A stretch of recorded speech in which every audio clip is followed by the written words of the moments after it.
Hi friends, Windows start ചെയ്യുമ്പോൾ തന്നെ നമ്മൾ റിഫ്രഷ് ചെയ്യാറുണ്ട്. നമ്മൾ സാധാരണ റിഫ്രഷ് ചെയ്യുന്നത് അതിൽ വിൻഡോസ് പെട്ടെന്ന് സ്ലോ ആവാതിരിക്കാൻ നമ്മൾ ഡെസ്ക്ടോപ്പ് റിഫ്രഷ് ചെയ്യുന്നത്. പക്ഷേ ഈ റിഫ്രഷിന് സ്ലോ ആയാലോ? അതിനുള്ളൊരു സൊല്യൂഷനുമായാണ് എൻ്റെ ഈ പുതിയ വീഡിയോയിൽ ഞാൻ എത്തിയിരിക്കുന്നത്. Welcome to my channel T4 Tech Solutions. നമുക്ക് ഒന്ന് നോക്കാം. ഡെസ്ക്ടോപ്പ് റിഫ്രഷ് ചെയ്യുമ്പോൾ ഒരു മെനു വരും. പിന്നെ നമ്മൾ കോണ്ടെക്സ്റ്റ് മെനു എന്നാണ് പറയുന്നത്.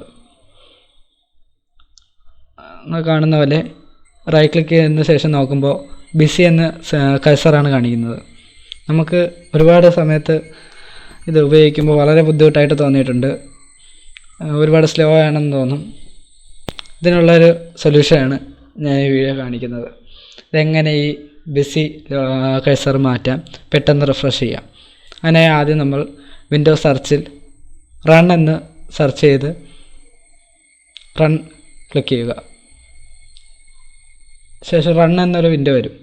അതിൽ RegEdit REGEDIT എന്ന് ക്യാപിറ്റൽ ലെറ്റേഴ്സിൽ ടൈപ്പ് ചെയ്യുക. അതിനുശേഷം ഓക്കെ കൊടുക്കുക. അപ്പോൾ രജിസ്ട്രി എഡിറ്റർ എന്നൊരു വിൻഡോ വരും. അതിൽ HKey ക്ലാസസ് റൂട്ട് എന്നൊരു ഓപ്ഷൻ നിങ്ങൾക്ക് കാണാം. അതിൽ ഡബിൾ ക്ലിക്ക് ചെയ്തതിന് ശേഷം നോക്കുമ്പോൾ ഒരുപാട് ചെറിയ ചെറിയ കീസ് അതിൽ വരും. അതിൽ ഡയറക്ടറി എന്നുള്ളൊരു കീ കാണാം. അത് ഡബിൾ ക്ലിക്ക് ചെയ്തതിന് ശേഷം ബാക്ക്ഗ്രൗണ്ട് എന്ന കീയിൽ ഡബിൾ ക്ലിക്ക് ചെയ്യുക. അതിനുശേഷം ഷെൽ EX എന്നൊരു കീ ഉണ്ട്. അത് ഡബിൾ ക്ലിക്ക് ചെയ്തതിന് ശേഷം കോണ്ടെക്സ്റ്റ് മെനു ഹാൻഡ്ലേഴ്സ്, നമുക്ക് അതാണ് വേണ്ടത്.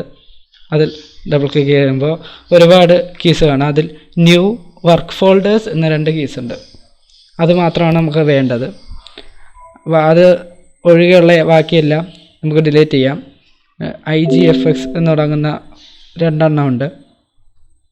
അത് 2 എണ്ണം ഡിലീറ്റ് ചെയ്യാം. പിന്നെ ഒരു ഷെയറിംഗ് എന്നൊരു കീ ഉണ്ട്, അതും ഡിലീറ്റ് ചെയ്യാം.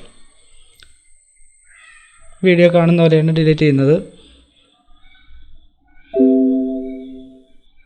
ആ ന്യൂ വർക്ക് ഫോൾഡേഴ്സ് എന്ന 2 കീ മാത്രം അവിടെ നിർത്തുക. ബാക്കിയെല്ലാം ഡിലീറ്റ് ചെയ്യുക. അതിനുശേഷം രജിസ്റ്റർ എഡിറ്റർ ക്ലോസ് ചെയ്യുക. ഇനി നിങ്ങൾ ഡെസ്ക്ടോപ്പ് റൈറ്റ് ക്ലിക്ക് ചെയ്യുമ്പോൾ തീർച്ചയായും റിഫ്രഷ് പെട്ടെന്ന് തന്നെ വരുന്നതാണ്. ഒരു സ്ലോ ഉണ്ടാവില്ല. നിങ്ങൾക്ക് പെട്ടെന്ന് തന്നെ റിഫ്രഷ് ചെയ്യാം. ലാപ്ടോപ്പോ കമ്പ്യൂട്ടറോ ഇനി സ്ലോ ആവുകയില്ല.